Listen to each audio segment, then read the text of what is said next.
This is the Shader Toolbox, and this is the Dither Transparency effect.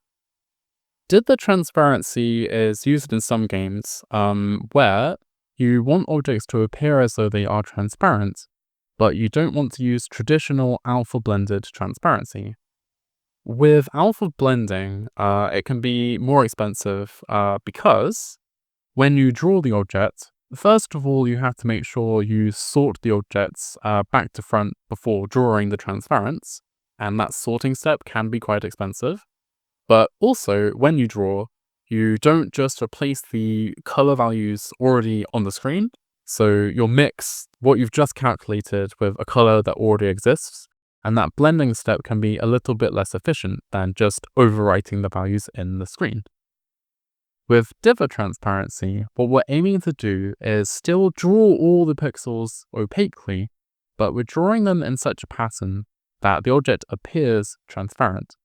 So it might be hard to see in the YouTube upload here, but we have got a series of dots drawing this crystal mesh.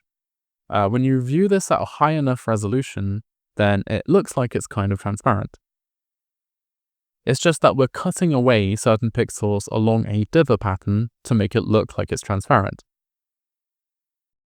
If I select the mesh and then find its material, then I can kind of show you how the dithering works. So I think I coded it, so yeah. So you can use either the base colors alpha channel to reduce the transparency. Should zoom in on it.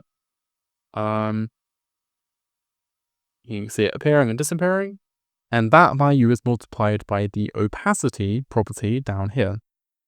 So if it's 1, then it's rendered as normal, and then you can kind of see the cutoff happening as I reduce this value. The other properties we have are to use a dither texture.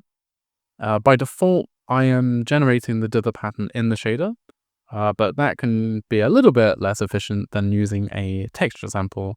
So if you have a dither pattern, like a Bayer matrix, or if you want to use any other pattern whatsoever, you can upload a grayscale texture of your choice here. Then we also have the dither scale.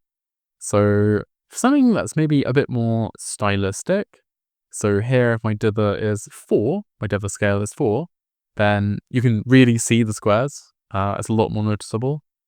That's more of a stylized effect than just the default dither. That was the Dither Transparency shader. Thanks for watching.